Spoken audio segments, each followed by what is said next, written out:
शरणं हरि शरणं हरि शरणं हरि शरणं हरि शरणं हरि शरणं हरि शरणं हरि शरणं शरणं हरि शरणं हरि शरणं हरि शरणं हरि शरणं जय हो हरि शरणं हरि शरणं हरि श्रीमद् भागवत भगवान की जय हो। शंकर जी ने दो गणों को भेजा था, जो मैं दर्पण की बात कहना चाह रहा हूं। शंकर जी ने दो गणों को भेजा था कि इनको बचा लेना, और दोनों जब गए गण में, अभी बंदर के मुंह लगा के पहुंचे शीलमित के दरबार में, ऐसे उतान बैठे कि इनके जैसा सुंदर पूरे दुनिया में कोई नहीं है। और दोनों गणे अगल बगल बैठ करके वो और बोली बोल रहे, महाराज क्या सुंदरता भगवान ने आपको दे दिया, गजब कर दिया है। शीशा नहीं दिखा रहे हैं और बता भी नहीं रहे कि अपना मोहना तो शीशा में देख तो लेते, अभी नहीं बताए। अब विश्वमोहिनी जब भगवान के साथ चली गई, जब एक गुस्सा किए, कहां गई विश्वमोहिनी, तब कहा निज को रे, पहले नहीं कहे, क्या कह रहे हैं, कहा निज मोख मोको रे, अरे बिलो कहू जाई, अपना मुंह तो शीशा में देख लेते, अब पहले कह दिए होते तो ये बेचारे बस फंस जाते। ध्यान देना, ये दोनों गण शीशा दिखाते हैं, शीशा देखते नहीं है। कहा जाकर के अपना मुंह शीशा में देख लो, और नारद जी गए पानी में देखे, शीशा में नहीं देखे। क्या संकेत है कथा का। और जब नारद जी घूम के लौटे तो उन्हीं दोनों गणों को श्राप दिया, ओ हूं निशाचर दो तुम हरि पापी निश्चर दो, दोनों जाओ राक्षस हो जाओ। और जब दोनों चरणों में गिर पड़े तो कहा जाओ बड़े राक्षस तो बनोगे, भगवान आपका उद्धार करेंगे। वही रावण और कुंभकर्ण बने, है ना। और ध्यान देना, इनकी राक्षसी प्रवृत्ति अबेव नहीं जा रही है। संत बलवंत हनुमंत लाल जी महाराज लंका में जाकर के रावण को जब कथा सुनाने लगे कि तो शीशा दिखाने की इनकी आदत है ना, देखते नहीं खुद, दूसरे को दिखाएं। शीशा देखो, अपना मुंह देख लो शीशा में, और कोई कहे अपना आप भी देखे कि नहीं, काम बन जाए। ये दोनों राक्षसी प्रवृत्ति बनी हुई है। क्या हनुमान जी जैसे संत कथा सुनाए तो वहां भी कह रहे हैं कि मिला हम कपि अरे गुरु बड़ ज्ञानी, अंदर ही हमको गुरु मिलता है। हमारा कहने का अभिप्राय यह है, ये जो मन रूपी दर्पण है, इसको गुरुदेव भगवान के कमलवत चरण रज लगा करके साफ करो, और दूसरे को हिम्मत दिखाओ। दूसरे को दिखाते दिखाते स्वयं भी देखो, अपने आप को भी देखो। मतलब इसका क्या हुआ, आप उस अपने मन में मनन करिए कि हमारे अंदर कहीं कमी तो नहीं रह गई है। दूसरे की कमी देखने के चक्कर में पड़े हो, अपनी भी कमी ढूंढने का प्रयास करिए। कहते हैं आज जो अंशुमान है, असमंजस के पुत्र अंशुमान, इनकी दृष्टि कितनी पवित्र है, कितनी शुद्ध है, कितनी विवेक दृष्टि है कि भगवान को देखते मान कह दिए कि तम त्वामहं ज्ञान घनम स्वभाव प्रध्वस्त माया गुण भेद मोहई औसनंदनाद्यैर्मुनिभिर्विभाव्यम कथम हि मूढ़ परिभावयामि। दृष्टि का दोष बताने के लिए उदाहरण दिए, और तब कपिल भगवान खुश हो गए। कपिल भगवान ने कहा कि अश्वोयम नियताम वत्स, बेटा वो घोड़ा बंधा हुआ है, एक घोड़ा लेकर के जाओ और अपने बाबा से यज्ञ करा दो। तो देखा अंशुमान ने, और उसी जगह पे देखा राख का ढेर। तो पूछा महाराज ये राखों का ढेर क्या है। ये कहा आपके पूर्वज आपके चाचा लोग आए थे, हमको जबरदस्ती कहे चोर है मारने के लिए किए, वही जल कर के भस्म हो गए हैं। हाथ जोड़ लिया अंशुमान ने, चरणों में लेट पड़े। ये पुत्र है। पुत्र किसे कहा जाता है, पुत्र बनना जरूरी होता है, और जो पुत्र के धर्म का पालन नहीं करता उसको भी दोष लग जाता है। देखो, जब पैदा होता है कोई माँ के गर्भ से तो उसके ऊपर 3 कर्ज चढ़ जाता है, 3 ऋण हो जाता है, देव ऋण, ऋषि ऋण और पितृ ऋण। तीनों ऋण से उऋण होने का प्रयास करना चाहिए, नहीं तो पुनरपि जननम पुनरपि मरणम पुनरपि जननी जठरे शयनम, ये होता रहेगा। ऋषि ऋण क्या है? भगवान की कथा सुने, शास्त्रों का अध्ययन करें, पुराण सुने। पितृ ऋण क्या है? भगवान सूर्य को अर्घ दें, नांदी मुख श्राद्ध करें, ये सब पितृ ऋण से ऋण हो जाते हैं। और पुत्र पैदा कर दें, उसको भी संतान की प्राप्ति हो जाए, पुत्र ऋण से ऋण हो जाता है। और देव ऋण है, जप करें, स्नान करें, मंदिर में पूजा करें, तीर्थ में जाएं, गंगा जी नहाएं, भगवान का जप करें, पूजा करें, ये है। और भागवत जी की कथा से तीनों ऋण से ऋण हो जाता है। और पुत्र का परम कर्तव्य है, पुत्र का परम लक्षण है, पुम नाम नरक त्रायते इति ते पुत्र, जो अपने पितरों को नरक में जाने से बचा लेता है उसको पुत्र कहा जाता है। अंशुमान रोने लगे कि मेरे पितरों की ये दशा हो गई है, जल करके भस्म हो गए हैं, और वो भी आप जैसे विद्वान संत महात्मा के अग्नि से जले हुए हैं। महाराज मैं क्या करूं, कैसे इनका उद्धार होगा? तब कपिल भगवान ने कहा कि जब गंगा मैया स्वर्ग से हर हर हर हर करती हुई धरती पर आएंगी और उनके गंगा जी में ये राख प्रवेश करेगी, तब आपके पितरों का उद्धार होगा। जरा एकाग्रता पूर्वक समझिएगा और गहराई से समझिएगा। अंशुमान जी तपस्या करने के लिए तैयार हो गए। क्यों? क्योंकि अपने पितरों का उद्धार कराना है। तपस्या करते करते करते करते करते करते अंशुमान स्वयं स्वर्गवासी हो गए। स्वर्ग की गंगा धरती पर नहीं आई। अंशुमान के पुत्र हुए महाराज दिलीप।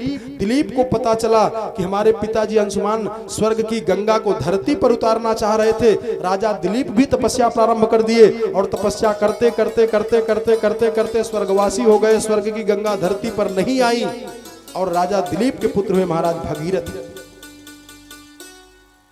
तो भगीरथ भी सोच सकते थे कि पिताजी ने तपस्या किया, गंगा जी नहीं आई, बाबा ने तपस्या किया, गंगा जी नहीं आई, तो गंगा जी है ही नहीं, काहे हम उसमें अपना माथा पच्ची करें, छोड़ो इसको। ऐसा सोच सकते थे कि नहीं? लेकिन उन्होंने ऐसा नहीं सोचा। कहा नहीं, जो हमारे पिताजी चाहे गंगा जी आए, बाबा चाहे गंगा जी आए, नहीं आई तो मैं उतारूंगा गंगा जी को। ये भी लग गए तपस्या में। मतलब समझ में आ रही बात? एक थे मधुसूदन सरस्वती, बहुत बड़े विद्वान, बहुत बड़े, जो बंसी विभूषित करान नवनीर दाभात, ये श्लोक उन्होंने ही लिखा है।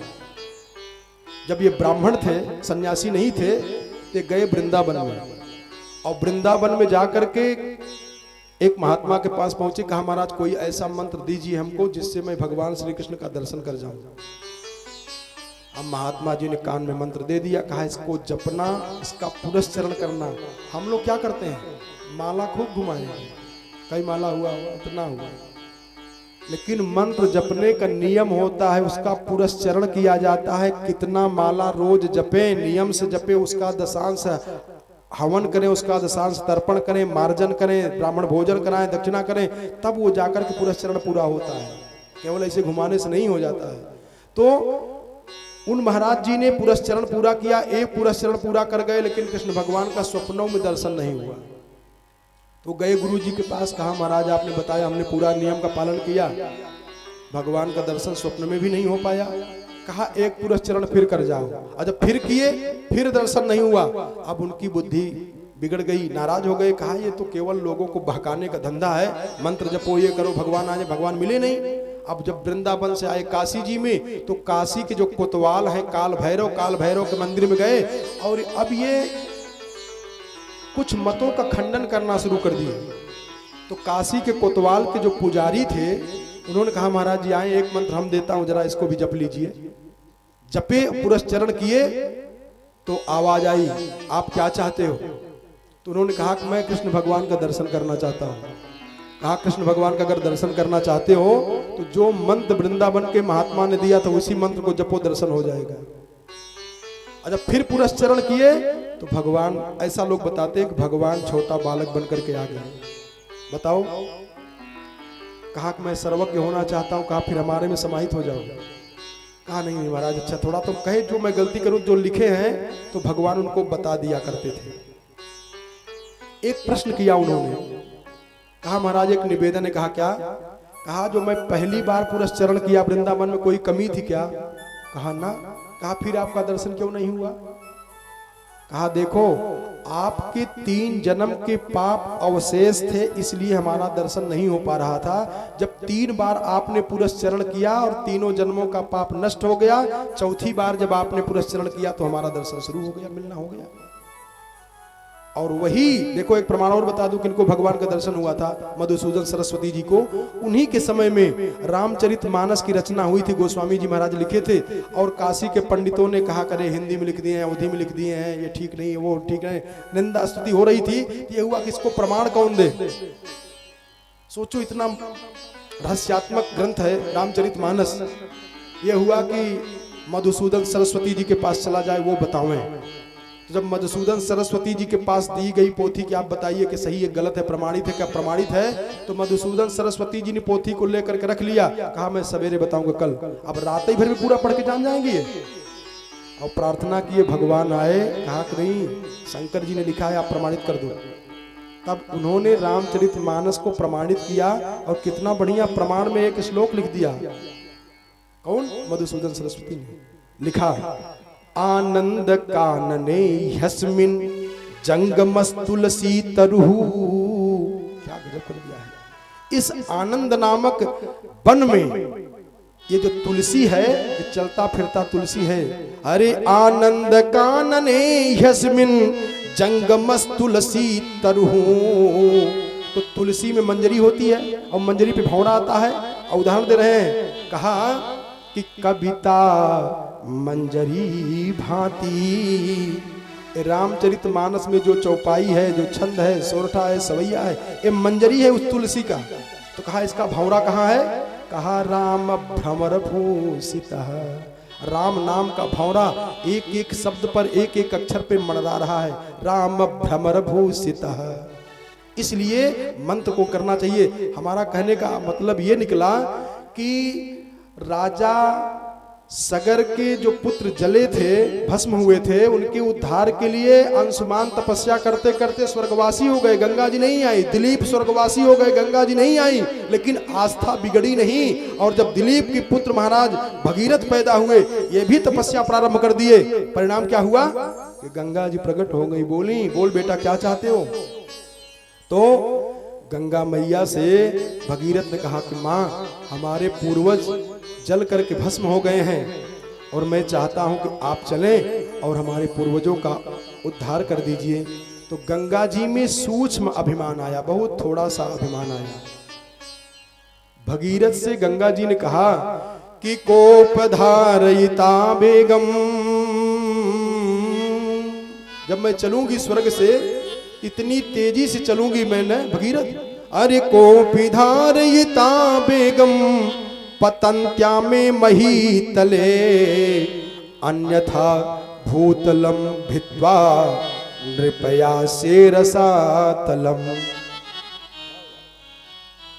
मैं इतनी तेजी के साथ आऊंगी कि स्वर्ग से रसातल में चली जाऊंगी। तब भगीरथ सोचे भगवान अब क्या करूं? तब शंकर जी को उपासना किया। अरे नयावत उमानाथ पादार बिंदम भजंती हैं लोके परेवा नराणाम, न तावत सुखम शांति संतापनासम, प्रसीद प्रभो सर्वभूताधिवासम। शंकर जी को मनाया, आशुतोष को मनाया, आशुतोष तुम अवधर दानी।